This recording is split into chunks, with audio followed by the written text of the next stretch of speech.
No matter what corner of the world you live in, you need food, water, shelter, and money. Half of every transaction involves money in exchange for goods or services, stocks, a loaf of bread, illegal drugs. You gotta pay for it. We spend much of our lives chasing money to make a living and accomplish our dreams. But it's also an instrument of destruction. Some might say evil, driving criminals to lie, steal, and even murder. The existing banking system extracts enormous value from society, and it is parasitic in nature. Money is a catalyst for the worst and the best of human endeavor. Before civilization, we created currency, fuel for wars, the path to power, champion and enemy of innovation. Money is so integral to our society and our global economy that its true nature remains a mystery to most. This is the story of money, perhaps the end of money as we know it. No matter how fat your bank account or how thin your wallet, to us it's all cold hard cash. There are some who want to kill it. Get rid of it. Burn your dollars, your euros, your yen, and transform every penny you have into ones and zeros, digital currency. Entrust it to the web and computers spread across the planet. Magic internet money. It's called cryptocurrency, Bitcoin. Invented in secret, it was a gift to the world. It's not just a currency, but it's actually programmable money. A potential curse on bankers. And there's nothing that the big banks or politicians can do to stop it. Breaking every government's grip on money supply. What the internet did for information, Bitcoin is doing for money. Could it be the new gold? No, you have to really stretch your imagination to infer what the intrinsic value of Bitcoin is. Regulators, the Federal Reserve, the banking system, please understand this is a thing that they have to take seriously. This is going to change the economic culture. Bitcoin could be a microeconomic miracle worker, and it could be a macroeconomic wrecking ball. Is Bitcoin the currency of the future? A godsend for criminals? Or a recipe for financial disaster? If you trust your money just as it is, we have a little story to share.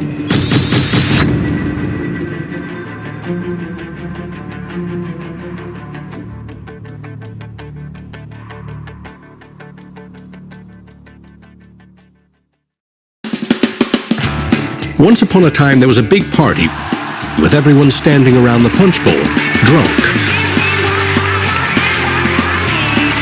Politicians credited the strong economy to their wise decisions. Businesses jumped into new profitable markets, ignoring risk. In fact, the experts said there was no risk. Then, troubling market data from minor countries spooked the markets. Rumors spread. More bad news rattled housing prices at the heart of the financial world. A major bank went insolvent. Investors and businesses made a run on the other banks, demanding their cash deposits. The largest financial institutions in the center of the modern world were frozen. Assets were seized. Banks foreclosed. A credit crunch threatened the entire world economy. And then, finally, the government stepped in. The largest bank bailout ever. Swift action by the head of state had saved the day. Remember that? No, you don't. It happened 2,000 years ago. Rome, 33 AD. Ground zero for the first recorded liquidity crisis and government bailout in history. The largest empire the world had ever seen was brought to its knees by a banking disaster. Emperor Tiberius used money from the national treasury to bail out the country's troubled banks and companies. History may not repeat itself, but it certainly rhymes. Badly. People in power and their money have always been at the very center of it.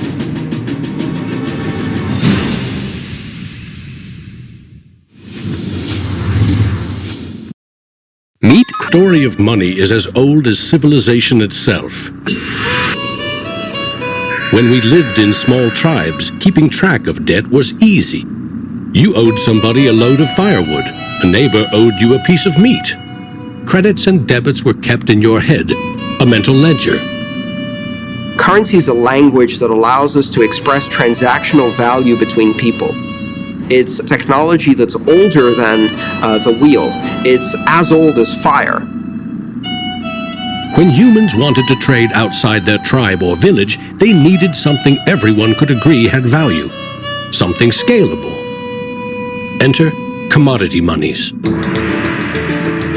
There were many kinds, but each had to embody the same 5 characteristics. A commodity money is relatively scarce, easily recognizable, can be cut into smaller pieces. You can substitute one piece for another of equal value, and you can carry it around without too much trouble. In ancient Rome, it was salt. The Aztecs used cacao beans. It was whale teeth on Fiji, yak dung in Tibet, shells in Africa and China. Grains, metal, ivory, rare stones, leather, fish. If it had the 5 characteristics of commodity money, someone probably used it as currency. And then you ask, what value do these currencies have? If you go into a primary school, you'll see children exchanging rubber bands and Tamagotchi and Pokemon cards and baseball cards and sweets and candy and any other form of currency. People invent currency when they have no other currency. And now they're going to invent digital currencies. But commodities that aren't durable are a lousy store of value. A bad cacao crop or a huge new salt discovery can throw your currency and economy into turmoil. A more stable system was needed.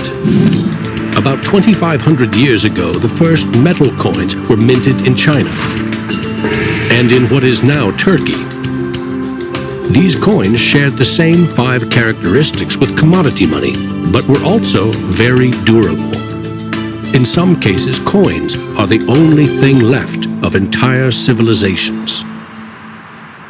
Money does not originate with governments. Money arises naturally as markets begin to develop and as people with a division of labor realize that if I have eggs and you have a cow, we may need some medium of exchange in order for you to buy my eggs or for me to buy your cow.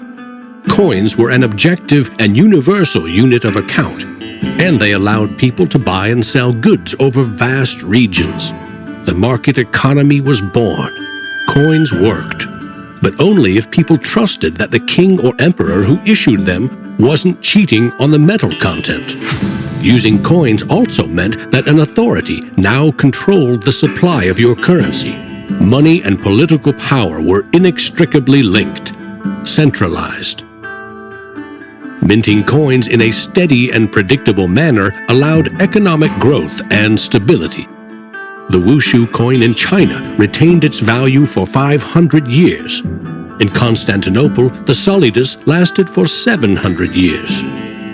But in those times, the coins didn't have this sort of milled edge. They were flat, and what used to happen was, as coins were passing from people to people, people would cut little bits off. And in fact, in some of the taxation that the kings would do would actually be take 1/8 of the coin off. Taxes built castles and financed military campaigns, expensive hobbies. Soon, royal mints were substituting cheaper metals for silver and gold. This is called debasement, and Europe's kings made a habit of it. The currency of France was debased every 20 months for 200 years. If no one can trust the gold or silver content of your coins, how can you trade with other countries? International merchants found a solution. They recognized that one person's debt has value. It can be traded or transferred. When those IOUs came from reputable sources, they could be used as a form of money, paper money. This money was not based on hard commodities or metal, but instead on someone's promise to pay. Merchant families like the Medici in 15th century Florence acted as clearinghouses for these IOUs. It worked like this. An English trader ordered a shipment of Italian cloth from the Medici for 100 gold coins. His promise to pay the Medici was put on paper. Meanwhile, the Medici owed 100 gold coins to another trading partner for delivery of wine from France. The parties didn't go to the expense of transporting and exchanging gold coins. Instead, the paper was transferred. Everyone agreed that the paper had value, 100 gold coins, but only because everyone trusted the Medici as solvent middlemen. They had created a paper money machine. Within a few generations, they rose from low crime to high finance. Their great wealth helped fuel the Italian Renaissance and elevated the family to levels of enormous political power. The power to marry into royal families and get elected as popes. The ties binding money to power, politics, and influence now ran through church and state. Merchants had proven that creating paper currency could be wildly profitable. Goldsmiths wanted in on the action. Imagine it like this: if the goldsmith had seen over a period of time that some of the coins he was storing for people were gathering dust, the people who owned them don't need them right now. So what if I go and lend them out into the community and I charge them interest on this loan? So he starts out lending some of these gold coins, and then later he realizes actually people don't even want the gold coins, they just want the piece of paper that says the gold coins are in the bank and with the goldsmith. So I can now make a loan with these pieces of paper, and whatever I write on a piece of paper, as long as people trust me, they'll trust the paper. And effectively the goldsmiths and the early day bankers, they had literally acquired the power to print money. More and more private paper money from merchants and banks circulated and began to rival the crown's coins. The power inherent in controlling and issuing money began slipping away from the rulers. They couldn't tax or debase this new kind of money, but they had bigger ambitions than ever with trading posts, colonies, and empires that now stretched across the globe. For centuries, European countries would take turns building massive fleets and waging war on each other to rule the world.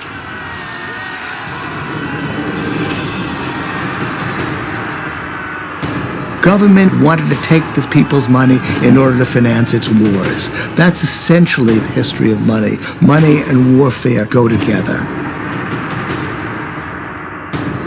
War is expensive. 1 year's income taxes simply aren't enough. Kings and queens had to borrow money against future taxes. They needed a groundbreaking financial innovation: government bonds. The loans came from rich merchant families and goldsmiths, who by now had become powerful financiers and bankers. Sovereign debt and deficit spending had been born.